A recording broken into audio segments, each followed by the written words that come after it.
하나님이신 예수님께서 벙어리 귀신을 쫓아내시면서 구약 성경에 예언되어진 메시아가 자기 자신임을 드러내는 표적을 행하셨죠. 자, 그런데 불행하게도 유대 지도자들, 특히 바리새인들과 그 사람들은 이 예수님이 행하신 표적을 사단의 졸개의 표적이다 라고 억지를 부리면서 성령을 모독하는 짓들을 했습니다. 또 그 옆에 있던 어떤 사람들은 예수님께 하늘로부터 오는 화끈한 표적을 좀 보여달라 라고 말했죠. 이 말은 네가 지금 보여준 벙어리 귀신을 쫓아낸 그 메시아의 표적은 내가 인정하지 못하겠다, 그 말입니다. 네가 정말로 메시아냐 라고 도전하는 것이죠.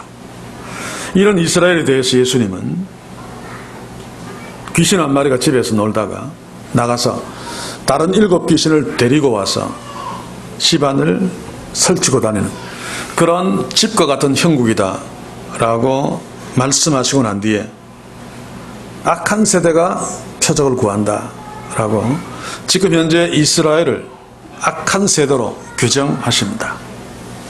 지난 시간에 읽어보았지만은 악한 세대의 특징이 뭡니까? 여러 가지로 말할 수 있는데 한마디로 이야기하면 악한 눈을 가진 세대입니다. 악한 눈은 우리 본문에는 나쁜 눈으로 번역되어 있습니다만 하나님을 결코 보지 못합니다. 빛이신 하나님의 말씀을 결코 받지 않습니다. 그래서 마음이 어두워져 있죠. 하나님을 감각하지 못하기 때문에 마음이 어두워져 그 속에 탐욕과 악독이 가득하면서도 자기 자신은 그것을 알지 못합니다. 우리가 성경에서 자주 보는 바리새인들처럼 자기가 세상에서 가장 어려운 줄 알고 가장 하나님을 잘 믿는 줄 알죠. 착각은 자유입니다만은 이게 문제입니다. 만약에 우리도 바리새인들처럼 그런 착각을 하고 있다면 얼마나 무서운 일입니까? 그래서 오늘 주신 말씀을 다시 한번 진지하게 들으면서 살피면서 우리 자신들과 또 우리가 속해 있는 한국교회를 돌아볼 수 있기를 바랍니다.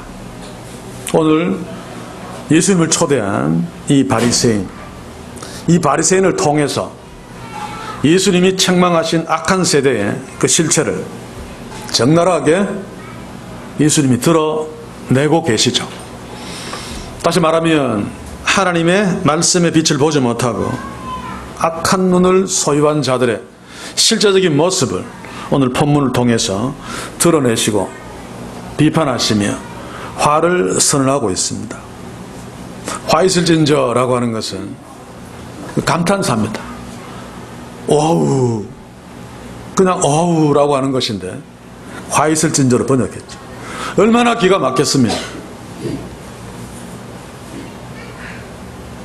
화 있다고 말도 하지 않으시고 그냥 한탄에 우라고 하는 비명을 내지르면서 그들을 비판하시는 예수님의 그 비탄한 마음을 오늘 우리가 만나면서 우리도 그렇지 않은지 다시 한번 돌아보는 귀한 시간이 되었으면 좋겠습니다.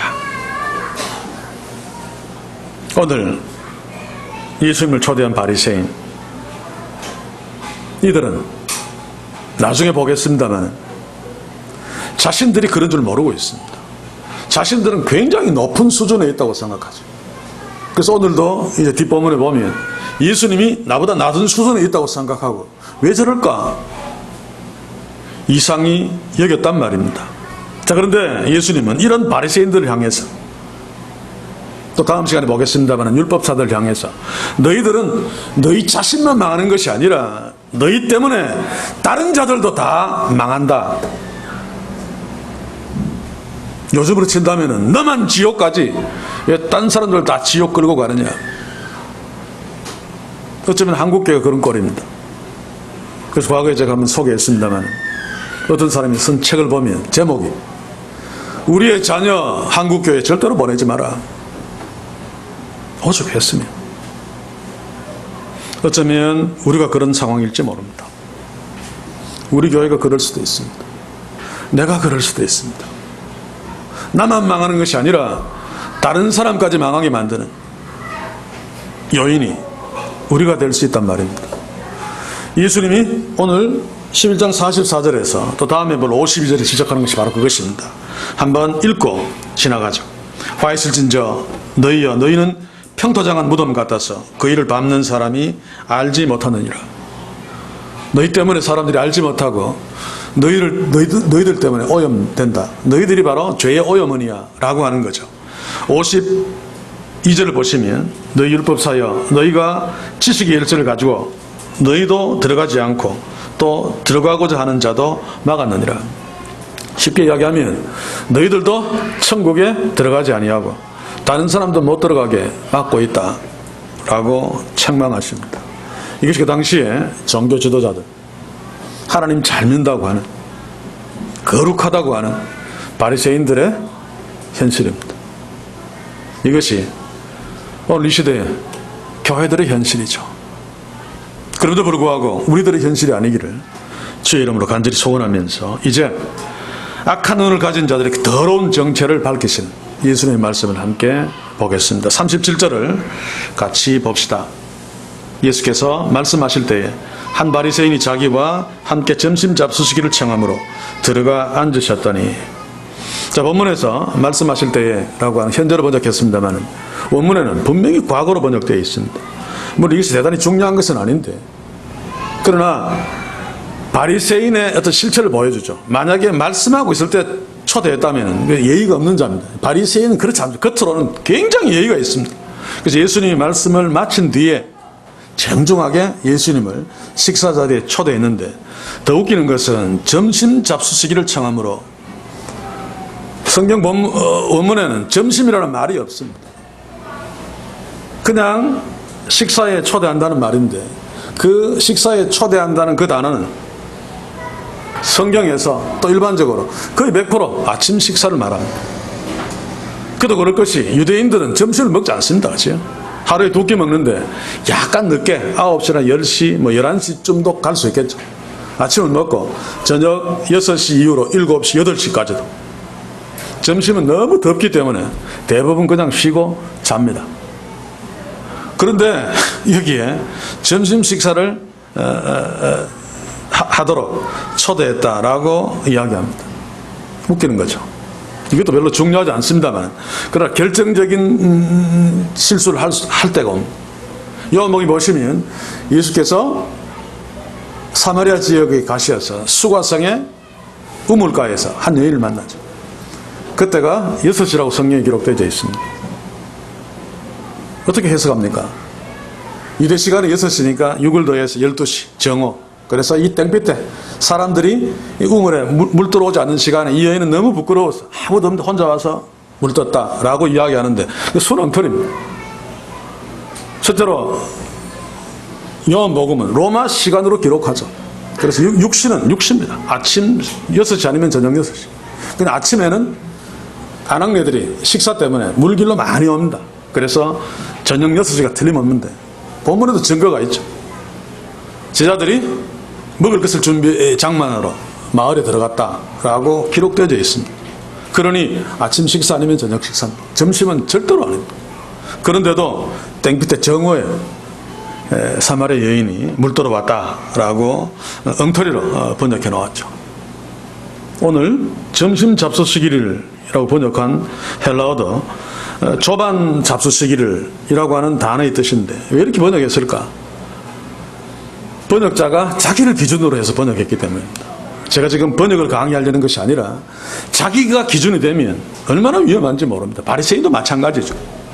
그래서 21세기에 자기를 기준해서, 현대인들을 기준해서 예수님이 아침 9시에 출근해가지고 덩어리 귀신들을 이제 고치고 막 옆에서 막 바알셉을 짚혔다 표적을 보여달라 그러니까 막 설교하면서 이 시간이 한 2-3시간 지나갔을 테니까 9시에 2-3시간, 12시, 12시 반쯤 점심 식사 초대했구나. 그래서 아리스테세 아침 조반 식사인데도 점심 식사에 초대했다라고 그냥 무책임하게 번역해 버린 거죠. 자, 그런데 유대인들은 계절에 따라 조금 다릅니다만 새벽 4시, 5시에 벌써 일어나서 활동하기 시작하죠. 해가 뜨기 전에 어슴푸레에서 눈에 사물이 보이기 시작하면 일을 합니다. 우리도 옛날에 우리 어른들 그랬죠. 농사 짓는 분들 어슴푸레하게 사물이 보이면 나갑니다. 그런데 그냥 믿음 좋은 사람은 논에 나가기만 하니까 지나가다가 교회에 들러서 기도하고 논으로 가죠. 그게 새벽기도의 기운입니다, 사실은. 그래서 예수님도 아마 6시나 7시쯤에 귀신을 내쫓으시고 사람들에게 막 설교하시면서 막 책망하시다가 한 2-3시간 지나간 9시 반, 한 10시쯤이라고 보여집니다, 제 생각에는. 그때쯤 이 바리새인이 예수님을 아침 식사에 초대했을 것입니다. 물론 이것은 그렇게 중요하지 않는데 정말 중요한 것은 왜 이 바리새인이 예수님을 자신의 아침 식사에 초대했을까라고 하는 것입니다. 왜냐하면 지금까지 예수님은 바리새인들을 비롯한 유대인들을 신나게 책망했죠. 그러면 바리새인인, 유대인인 이 사람도 기분이 되게 나빴을 텐데 예수님을 식사에 초대했단 말입니다. 유대인들의 식사 초대의 의미가 뭡니까? 보통 존경과 감사의 표시입니다. 그런데 가만히 보면 자기들을 책망한 예수님이 존경스럽고 감사해서 초대하지는 않았을 것이고, 어떻게 보면 예수님이 괘씸해서 복수하려고 초대했을 수도 있습니다. 그런 예가 있죠. 예수님을 초대해놓고 손 씻는 물도 안 주고 돌아보지도 않고, 그래서 여인이 와서 발에 향유를 붓는, 그렇게 수치를 주려고 했을 수도 있는데 오늘 내용을 보시면 그렇지는 않은 것 같습니다. 그렇다면 무엇이겠는가? 뻔합니다. 바리새인들의 생리에 비추어 보면 예수님이 바리새인들과 유대인들을 연락에 신나게 책망하자마자, 그 말씀이 끝나자마자 바리새인이 예수님 우리 집에 식사에 초대합니다 라고 하는 것은 나는 예수님이 책망하는 그 바리새인과 다릅니다 라고 하는 뜻이죠. 나는 아니니까 예수님이 막 신나게 책망한 거 나 기분 나쁘지 않습니다. 예수님 당신 말이 맞아요. 나는 악한 눈을 갖고 있는 자가 아니니까 예수님이 누군지 구별할 수 있어요. 당신은 좀 훌륭한 랍비네요. 그래서 내가 우리 집에 초대합니다. 뭐 이런 뉘앙스입니다. 자, 그런데 예수님은 이 바리새인의 초대에 기꺼이 응합니다. 그래서 집으로 들어가죠. 36절 후반에 보시면 식사에 청해서 들어가 앉으셨더니, 앉으셨더니도 원문대로 번역하면 비스들이 누우셨더니라고 번역해야 되죠. 유대인들의 식사 자세가 그러니까. 근데 이것은 앉으셨더니라고 번역해도 크게 문제가 되지는 않겠습니다만은, 어쨌든 들어가셔서 이제 식사하시려고 비스듬히 기대어 식사 자세를 취했는데 여기서 심각한 문제가 발생한 것입니다. 그게 바로 38절이죠. 잡수시기 전에 손 씻지 아니하심을 이 바리새인이 보고 이상히 여기는지라. 식사에 초대를 받으면 주인은 식사 자리에 앉기 전에 물 항아리를 마련해 놓고 거기에 손을 씻는, 다시 말해서 부정 탔을지도 모르는 손을 깨끗이 하는 결례식을 행하고 자리에 앉습니다. 그런데 예수님이 그렇게 하지 않았단 말입니다. 다음 시간에 볼 45절에 보시면 한 율법사가 예수님께 시비를 걸죠. 이 율법사도 그 식사에 초대받은 자일 것입니다. 아마 여러 명이 초대받았을 것으로 생각되어지는데 그 바리새인 주인이나 그 가족이나 이 율법사나 다 손을 씻고 식사 자리에 앉았을 것입니다. 짐작한데 유일하게 예수님만 손 씻는 결례를 행하지 않고 그냥 앉았을 것입니다. 자, 그런데 손을 씻는다는 것은 괜찮은 거죠. 위생에도 괜찮으니까. 그런데 유대인들은 이런 위생관념이 전혀 없이 손을 씻지 않습니다. 물에 손을 그냥 담그면 담궈. 그래서 오늘 이 본문도 씻다고 번역된 본문도 사실은 손을 물에 담그지 않으시고 앉았다라고 번역해야 됩니다. 에바티스트인데 밥티죠, 알죠? 세례를 주다, 침례를 주다. 그 단어에서 나온 것입니다. 침례를 주다, 침례하다라고 물에 담그는 거죠. 그래서 유대인들은 식사하기 전에 물 항아리가 주인을 마련해 놓으면 거기에 물을 손을 막 씻으면 그 물이 계속 더러워지니까 뒤사람 어떻게 씻겠습니까? 그죠? 깨끗한 물에 담갔다가 빼고 자리에 앉습니다. 그런데 쑥 집어넣었다가 침례시켰다가 그냥 빼면 큰일 납니다. 그러면 손에 묻은 물이 그 항아리 속에 떨어지겠죠. 그러면 그 항아리 물 전체가 오염되어 버립니다. 그래서 어떻게 해야 되는 거예요? 물에 쑥 담갔다가 싹 이렇게 빼야 돼요. 그냥 물이 열로 막 흘러내려요. 타월이 있어서 닦는지 안 닦는지 모르겠습니다만. 그래서 제가 유대인들의 그 생활들을 연구하면 참 재밌는 것들이 참 많아요. 넣었다가 싹 이렇게 해가 싹 넣어.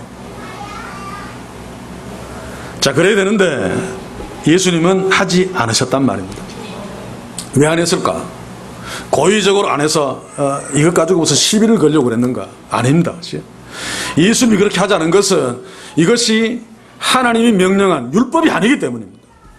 하나님은 율법에는 예수님은 철저하게 순종했죠. 왜냐하면 십자가를 지셔야 되기 때문에 율법에 흠이 있으면 안 됩니다. 그래서 예수님은 율법에 완전히 순종한 자입니다. 그런데 이 손 씻는 것은 율법이 아닙니다. 장로의 유전이죠.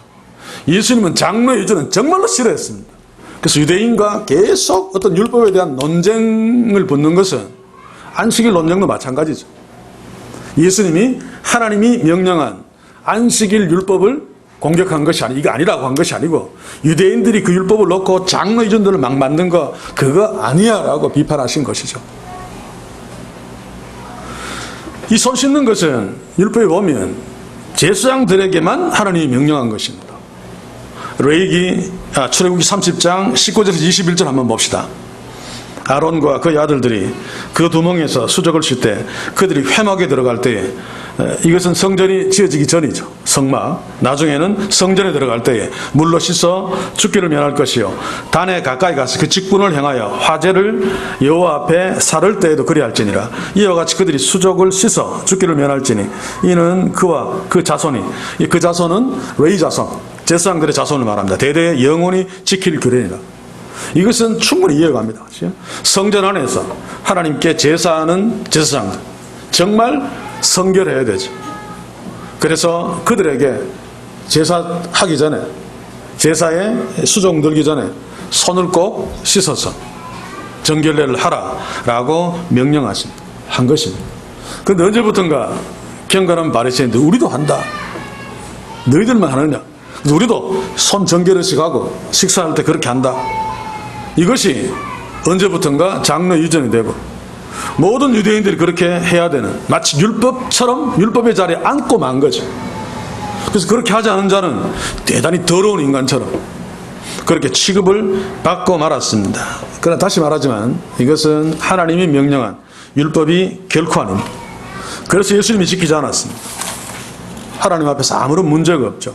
그런데 바리새인들은 손 씻는 것이, 다시 말하면 손을 물에 담그고 빼서 식사하는 것이 마치 귀중한 하나님의 명령인 것처럼 여기고 열심히 지켰습니다. 후대 랍비 전승을 살펴보면 식사하기 전에 손을 씻지 않고 식사하는 것은 음녀와 성관계를 하는 것만큼 더러운 짓이다 라고 가르쳤습니다. 랍비들이. 그러니 예수님이 손 씻지 않고 식사 자리에 앉은 것, 이 바리새인이 이상하게 여기는 것은 어쩌면 당연할지 모르겠습니다. 그러나 다시 말합니다마는 이 손 씻는 행위는 하나님 앞에서 본질적인 것이 아니죠. 제사장들에게 손 씻으라고 한 것도 사실은 너희들의 마음을 정결하게 해서 하나님께 제사하라고 하는 그 메시지가 그 안에 담겨 있습니다. 그런데 인간은 참으로 어리석기 때문에 겉으로라도 손을 이렇게 정결케 해야지 마음을 정결케 하려고 신경을 쓰고 그렇게 하죠. 그래서 그렇게 명령한 것입니다. 사실은 본질이 참 중요한데, 어떤 명령이든 하나님의 그 마음, 왜 그 명령을 했는가, 그게 중요한데 손 씻는 것은 사실은 본질이 아님에도 불구하고 이 바리새인들은 거기에 목을 걸었죠. 자, 그런데 이게 가짜들의 특징입니다. 가짜들은 비본질적인 것임에도 불구하고 호들갑을 떨면서 마치 그것을 잘 지켜서 자기들이 하나님을 정말로 사랑하고 하나님을 중히 여기는 것처럼 연기를 하고 폼을 잡고 있죠. 사실은 아닌데 오늘 시대 교회들도 좀 비슷한 것 같습니다. 왜 이런가 하면 호들갑 떠는 것들이 다 겉으로 드러나는 것이기 때문에 그렇습니다. 그래야지 자신의 경건함을 사람들한테 돋보일 수 있죠. 그래서 겉으로 드러나는 종교행위, 신앙의 행태들은 정말로 목을 걸고 열심히 합니다. 그러나 눈에 보이지 않는 것들은 전혀 신경 쓰지 않는. 우리 한국에도 이런 것들이 참 많죠. 제가 설교할 때마다 수시로 지적해 왔습니다만,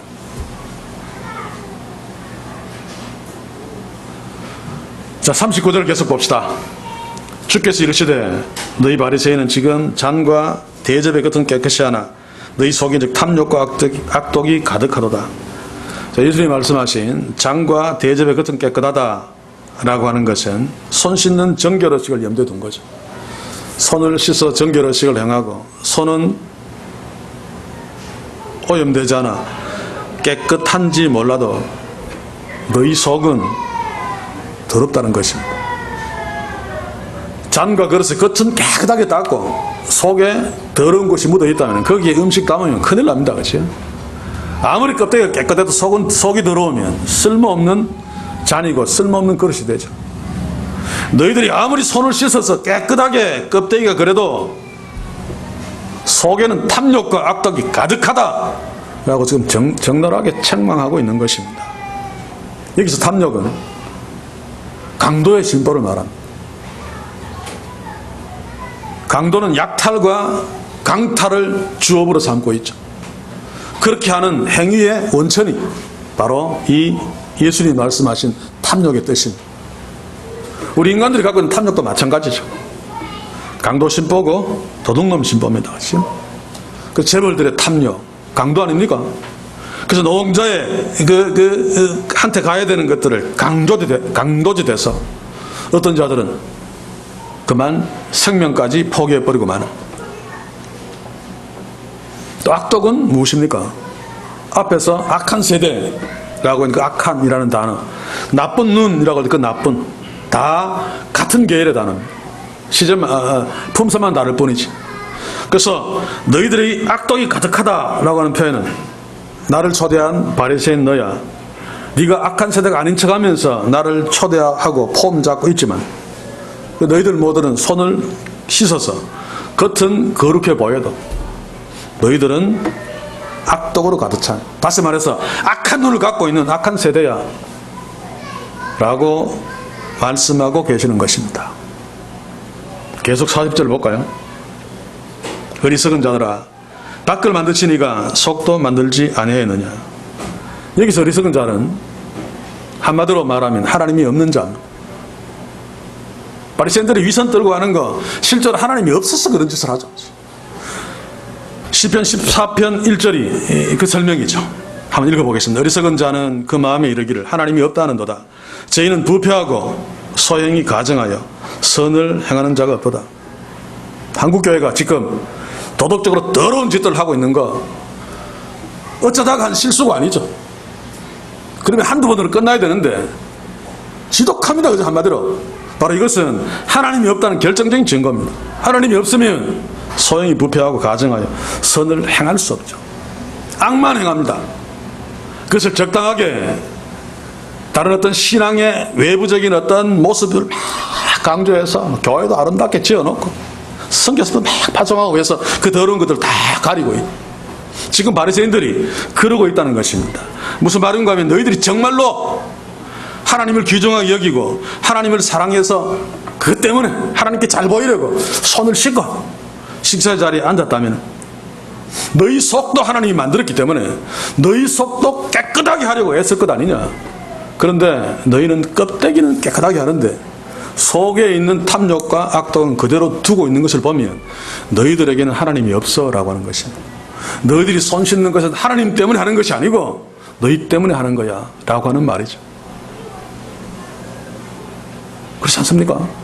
하나님이 껍데기도 만들고 속도 만들었는데 껍데기를 깨끗하게 하는 것이 하나님을 위해서 그렇다면 속도 깨끗하게 해야죠. 그런데 이들은 보이지 않는 속은 전혀 신경 쓰지 않았습니다. 껍데기를 신경 쓴 것은 하나님 때문이 아니라 사람들의 눈에 보이기 때문에 자기를 위해서 그렇게 한 것입니다. 그래서 예수님이 그들에게 화를 선언하면서 이 어리석은 자들아. 너희들은 하나님이 있다고 막 폼 잡고 있지만 하나님이 없는 자들아, 이 어리석은 자들아 라고 예수님은 그들을 책망하고 계십니다. 41절 계속 봅시다. 오직 그 안에 있는 것으로 구제하라. 그리하면 모든 것이 너희에게 깨끗하리라. 이게 무슨 말인가 하면 너희가 내가 말한 대로 속이 탐욕과 악독으로 가득 차 있지 않고 속도 깨끗하다면 네 속에 있는 것, 네 속에 지금 챙겨놓은 돈, 재물, 그것으로 구제하라. 그러면 내가 너희들이 속이 깨끗하다는 거 인정해 줄게, 그 말입니다. 자, 그런데 이 말씀은 탐심과 악독으로 가득 찬 바리새인들에게 켜번째를 먹이는 거죠. 왜냐하면 그들은 절대로 그렇게 하지 않습니다. 부자관을 한번 보십시오. 그가 예수님을 찾아와서 선한 선생님, 내가 어떻게 하면 영생을 얻으리까? 오만 폼 다 잡았죠. 겸손한 척하면서. 이유가 뭡니까? 저번에도 이야기했지만 나는 이미 구원받았고 나는 부자이기 때문에 하나님이 축복했다. 예수님 그 소리를 듣고 싶었어요. 당신이 무슨 영생을 구하고 있습니까? 이미 받았는데 하나님이 당신을 축복했습니다. 많은 사람들한테 박수 한번 칩시다 이러기를 바라고 그 앞에 왔는데, 그래서 나는 율법을, 계명을 어릴 때부터 다 지켰습니다 라고 큰 소리 치고 있죠. 근데 예수님은 그 부자 청년의 실제를 알았습니다. 그렇죠? 껍데기로 계명을 지키는 척은 했지만 실제로는 계명을 하나도 지키지 않았다는 사실을 알았죠. 그래서 이 소유를 다 팔아 가난한 자들에게 주고 나를 따르라 라고 말씀하셨습니다. 다르게도 설명해야 되지만 조금 전에 한 버전대로 다시 이야기하면 네 소유를 다 팔아 가난한 자들에게 나누어 주고 나를 따르면 네가 정말로 율법을 지켰다는 거 내가 인정해 줄게, 그 말입니다. 그러니 그 부자가 어떻게 했습니까? 돈 깔아놓고 갔습니다. 그렇지? 그는 율법을 잘 지키는 것처럼 보였지만 진짜로 율법을 지킨 적이 없습니다. 왜입니까? 그에게는 하나님이 없기 때문에. 그래서 자기 재산을 팔아 탐욕과 악독으로 돈을 지 속에 막 꿍쳐넣은 이거 끄집어내서 진짜 하나님이 기뻐하시는 구제 절대로 안 합니다. 신문 나고 폼 나고 표창장 주고 하면 하겠죠. 그런 거 말고 정말로 하나님이 기뻐하시는 구제 절대로 안 합니다. 그래서 부자 청년도 그냥 집으로 돌아갔죠. 사랑하는 성도 여러분, 이것이 바로 가짜들의 특징입니다. 겉은 너무너무 신경 씁니다. 우리가 그렇지 않습니까? 이렇게 겉을 너무너무 신경 쓰니까 바보 같은 대중들은, 당시에 유대 백성들은 그런 바리새인들을 정말로 존경했습니다. 천국에 한 사람만 간다면 당신 바리새인에 갈 것입니다 이러면서. 그러니 바리새인들은 더 신이 나서 껍데기를 잘 싫어하는데 막 목을 걸었죠. 그러나 하나님이 정말로 중요하게 여긴 그 속, 본질, 하나님의 공의와 사랑은 그들에게는 관심의 대상이 아니었습니다. 하나님이 없으니까 하나님이 원하시는 거 할 이유가 없습니다. 그렇지? 바로 이게 가짜들의 특징입니다. 한마디로 이야기하면 어리석은 자들입니다. 다르게 설명하면 하나님이 없다고 하는 자들입니다. 말로는 있다고 하지만 실제로 이게 오늘 이 시대 교회들의 병이고 문제고 우리들의 문제가 아니겠습니까? 교회 안을 둘러보면 이런 모습이 너무 흔하죠. 교회 밖에는 두말할 것도 없습니다. 쉽게 볼 수 있는 곳이 어딥니까? 정치판 아닙니까? 물론 다른 아니라 할지라도 겉으로는 얼마나 애국자들입니까? 이 법 만들어야 된다 대모하면서 막 국회 막 문장 막 두드려 부수고, 근데 그 속을 들여다보면 탐욕과 악독으로 가득 차 있단 말이에요. 목적은 다른 데 있습니다. 예를 들면 사회운동하는 사람들 옛날에 개를 너무 사랑하는 사람이 있었잖아요. 막 유기견 앞에서 뒤로 보니까 안락사 막 시키고 개 팔아 돈 챙기고 또 개 유의한다고 막 명예도 막 얻고 그러대요. 보니까 그게 사실인지 아닌지 재판이 아직 안 끝났기 때문에 단정적으로 말은 못하겠습니다만 뻔한 거죠. 이게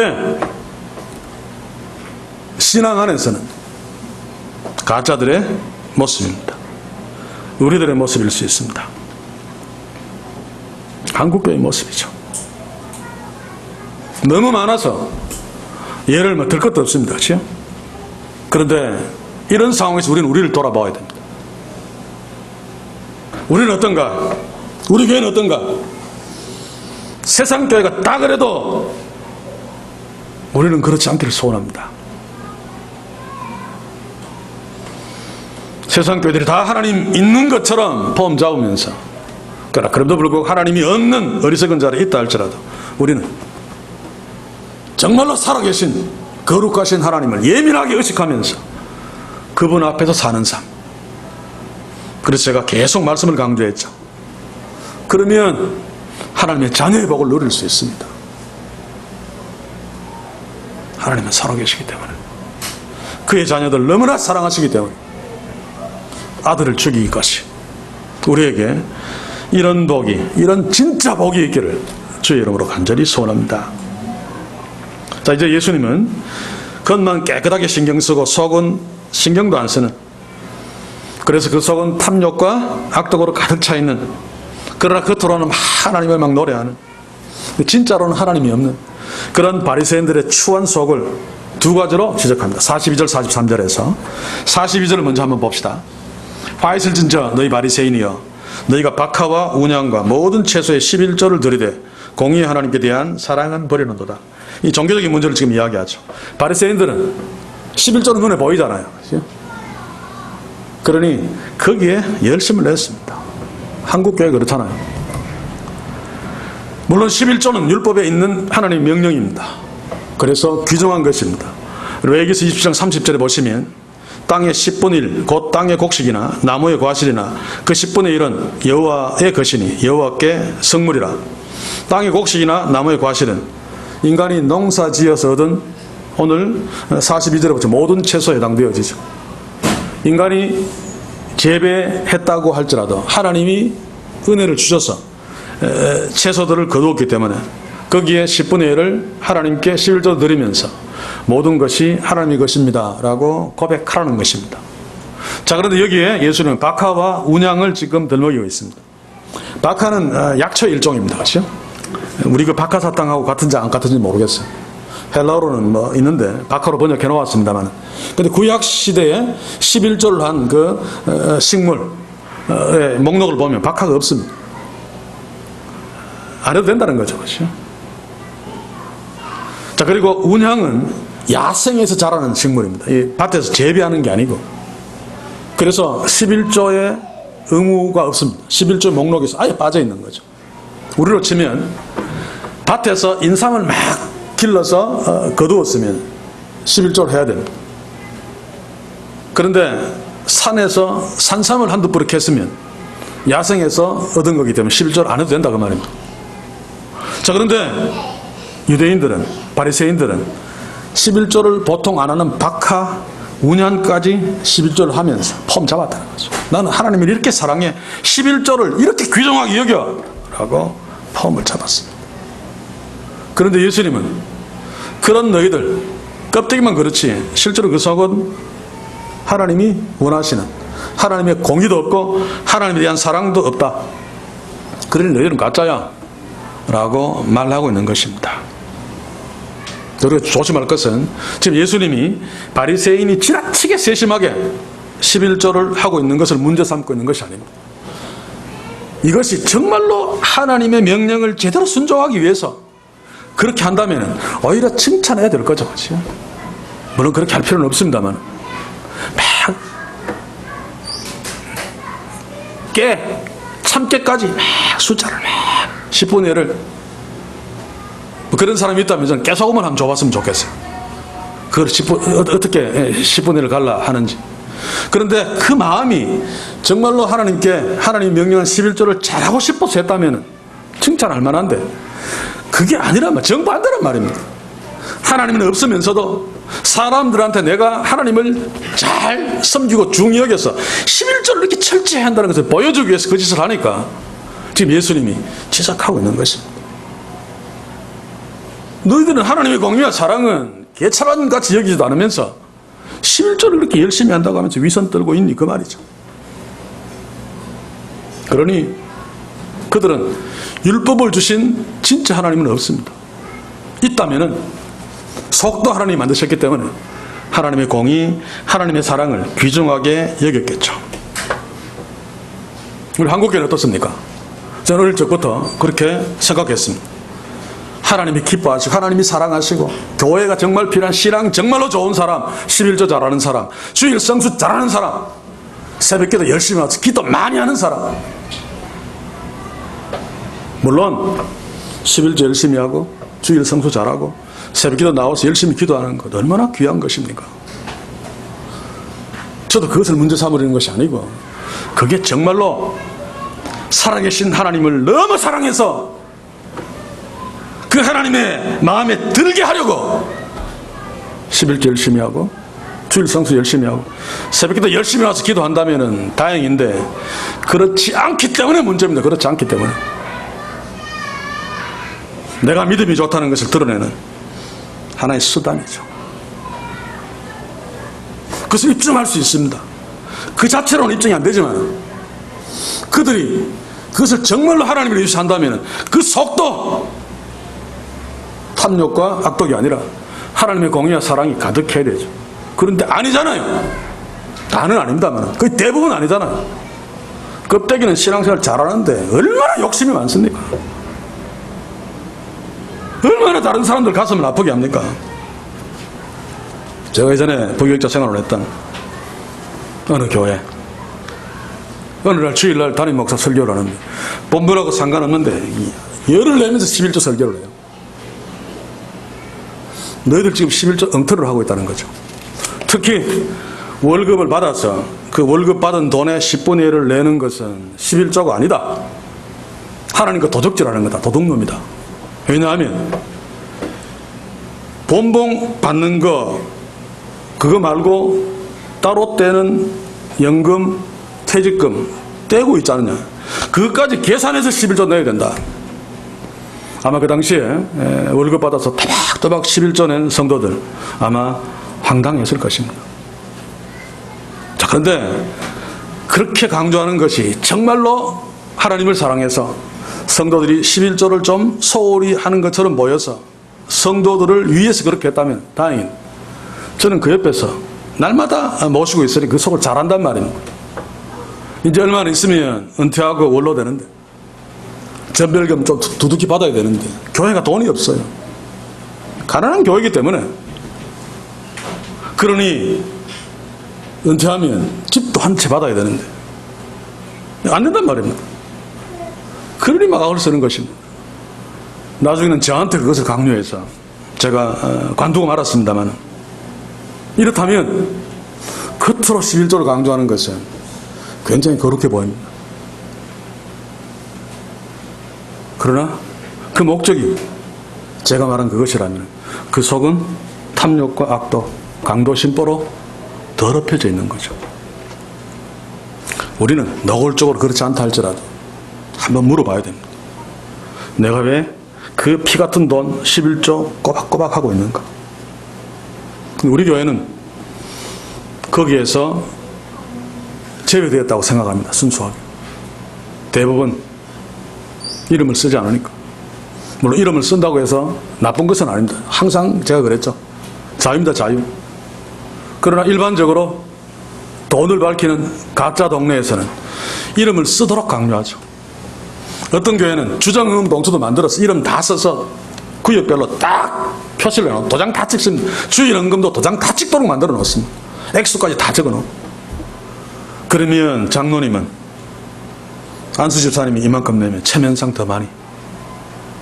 또 누구는 나는 돈이 또 막 부자고 교인들이 내가 부자라고 알아주니까 이렇게 내면 남이 나를 흉보겠지.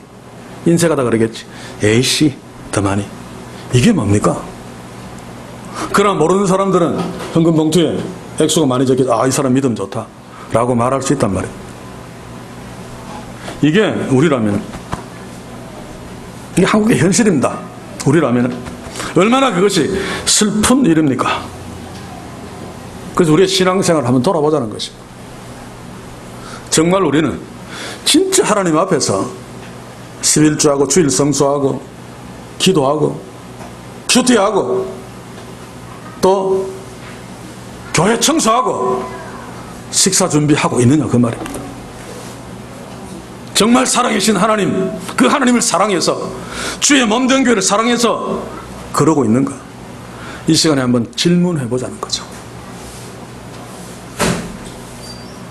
만약에 이 바리새인들 같은 그런 어떤 성격이 조금이라도 있다면 하나님 앞에 내어놓고 새롭게 서면 됩니다.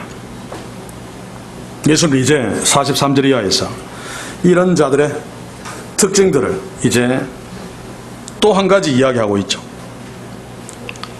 공의와 사랑이 그 속에 없다는 증거를 적나라하게 제시하고 있는 것입니다. 한번 읽어볼게요. 화이슬 진저 너희 바리새인은 너희가 회당의 높은 자리와 시장에서 문안받는 것을 기뻐하는도다. 자, 회당의 높은 자리는 감투죠. 하나님의 공의와 하나님에 대한 사랑이 없는 자는 하나님이 없다는 뜻입니다. 하나님이 없는 하나님의 백성은 자기가 하나님입니다. 그치? 결국 하나님이 있는 것처럼 치장은 해놓았죠. 그러니 자기가 하나님이니까 자기가 높은 자리에 앉는 것 당연합니다.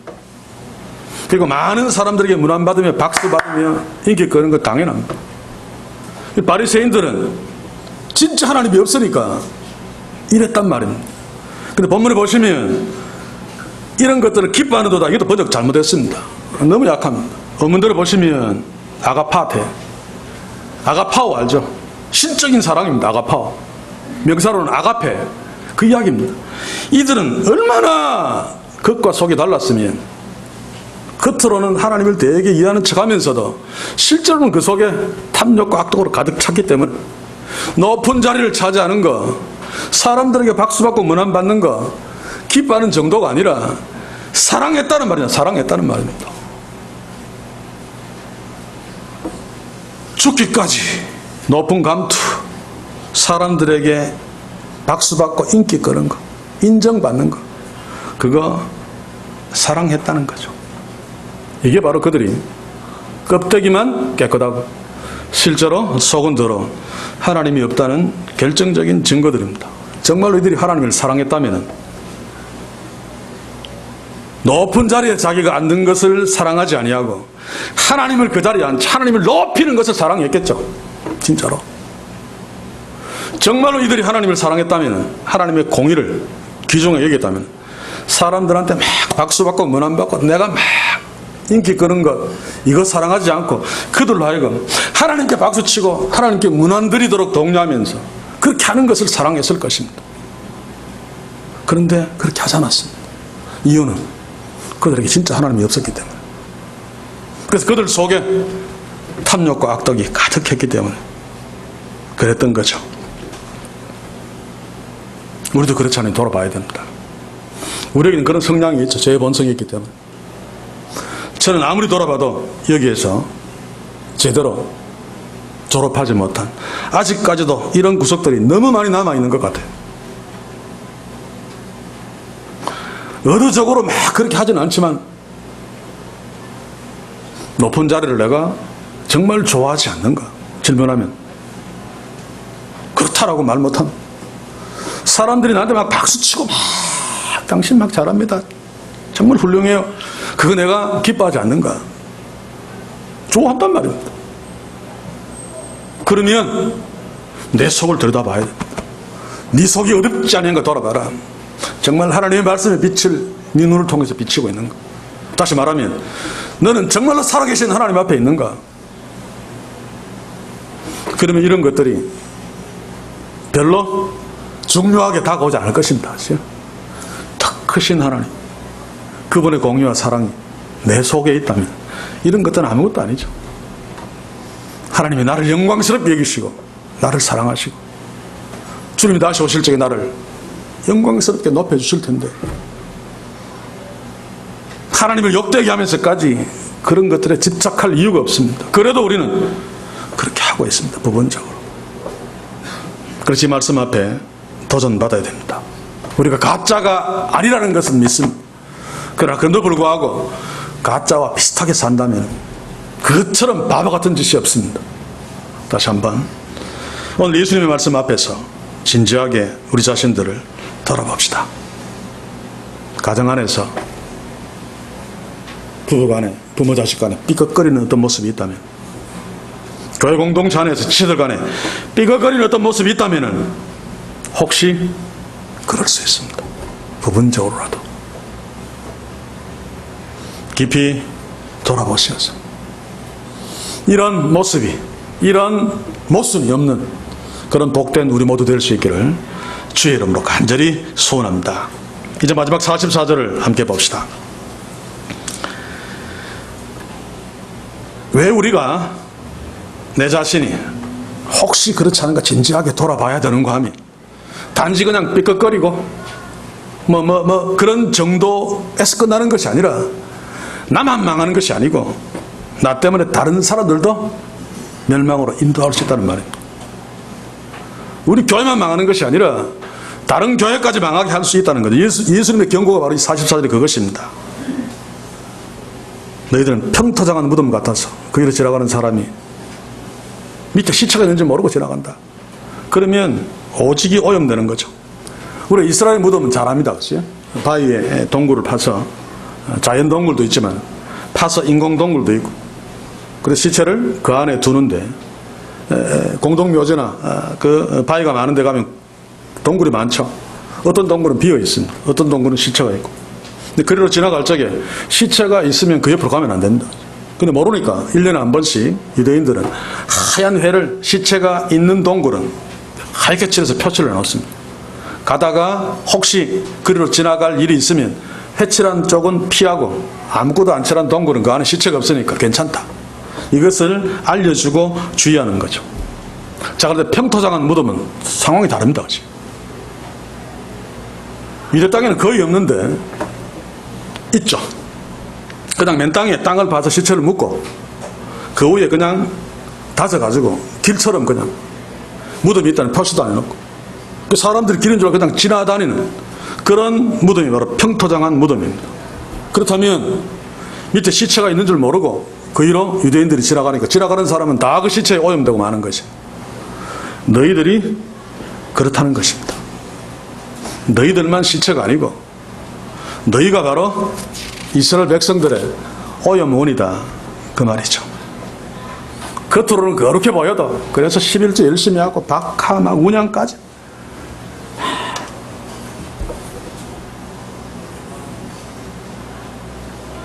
11절을 보면 저희 부친도 그 생각이 나요. 아마 목사님한테 그렇게 배웠고 부흥회도 그렇게 배웠을 거예요. 11조에서 조금만 모자라면 도둑질하는 거니까 10에 넉넉하면 10의 2조를 해라. 우리 영감은 10의 2조를 하면서, 혹시 장사하는 사람들은 잘 표가 잘 안 나요. 수입이 얼마인지 잘 모르잖아요. 월급은 딱 10분의 1 떼면 되는데, 그래서 아예 10분의 2 넉넉하게, 그래서 하나님의 법을 어기지 않으려고. 그게 본질이 아니죠. 그렇죠? 유대인들은 그렇습니다. 대속죄일에 1년에 한 번 금식하도록 명령하고 있죠. 근데 24시간 하루 금식하라고 했으니까 24시간 금식하는데 혹시 1초라도 빠지면 안 되니까 아예 그들은 욤 키프루 날이 되면 25시간 금식합니다. 1시간 더. 그러면 24시간은 무조건 채울 수 있죠. 근데 이게 본질이 아니잖아요. 그런데 이러고 있는 사람들은 정말 하나님을 사랑해서 그럴 수도 있지만 대부분 가짜입니다. 대부분 그 반대입니다. 그래서 주의해야 됩니다. 사랑하는 성도 여러분, 겉으로 신앙이 되게 좋아 보이고 주를 위해 일도 많이 하고 하나님을 정말 사랑하는 것처럼 보이는데, 그 속에 탐욕과 악독이 가득하다면, 생명이 없는 시체라면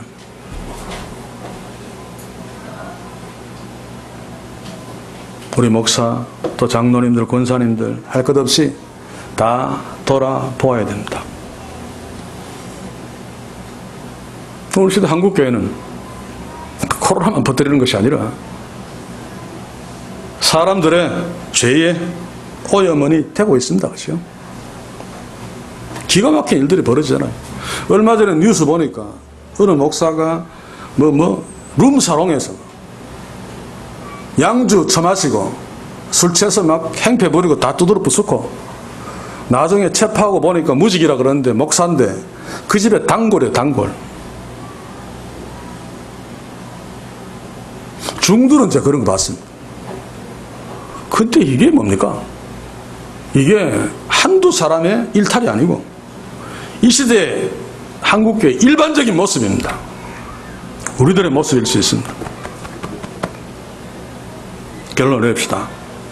바리새인들의 진짜 문제는 겉과 속이 다른 조금 위선 떠는 문제가 아니라 그들에게 진짜 하나님이 없다는 것이 문제죠. 오늘 이 시대의 한국교회 우리의 진짜 문제는 하나님이 없다는 것입니다. 데이비스 웰스가 주장했듯이 그리스도 없는 기독교. 기독교에 그리스도가 없는 거 이상하잖아요. 근데 그렇다는 것입니다. 십자가 없는 교회. 십자가는 많이 있는데 진짜 구원의 능력이 있는 예수께서 보혈을 흘리신 그 피 묻은 십자가가 없는 교회. 제가 한국교회는 붕어빵 교회다. 모양은 그럴듯한 붕어빵인데 실제로 진짜 붕어는 하나도 없는, 달콤한 안고만 소독하게 있는, 그러면 구원이 없습니다. 나는 그렇지 않은가? 나는 그리스도 없는 그리스도인이 아닌가? 우리 교회는 십자가 없는 교회가 아닌가? 십자가 모양만 풍성한, 그러나 진짜 십자가가 없는. 어떻게 해결할 수 있습니까? 하나님의 말씀의 빛, 지난 시간에 우리가 보았습니다만 살아있는 하나님의 말씀 앞에 서면 됩니다. 성령이 역사하시죠. 이 하나님의 말씀은 그냥 말씀이 아닙니다. 그렇죠? 히브리서 4장 12절 한번 봅시다. 하나님의 말씀은 살았고 운동력이 있어 좌우의 날선 어떤 것보다 예리하여 혼과 영과 및 관절과 골수를 찔러 쪼개기까지 하며 또 마음의 생각과 뜻을 감찰하시나니. 이 살아있는 말씀 앞에 우리가 날마다 선다면 주의 성령께서 이 말씀을 통해서 날마다 우리를 감찰하시고 우리를 찔러 쪼갤 것입니다. 우리도 연약해서 때때로 탐욕과 죄악이 우리 속으로 들어옵니다. 그러나 말씀 앞에 날마다 서면 성령께서 그것들을 찔러 쪼개고 깨뜨려서 제거하시고 주님 오시는 그날까지. 그러면 그 말씀 앞에서 하나님을 예민하게 의식하면서 늘 하나님 앞에 서서 때로 범죄해도 거기에 무너지지 아니하고 죄의 종로로 타지 아니하고 하나님의 자녀로 복된 삶을 살 수 있을 것입니다. 우리 모두에게 이런 축복이 있길 바랍니다. 날마다 말씀 앞에 서십시오.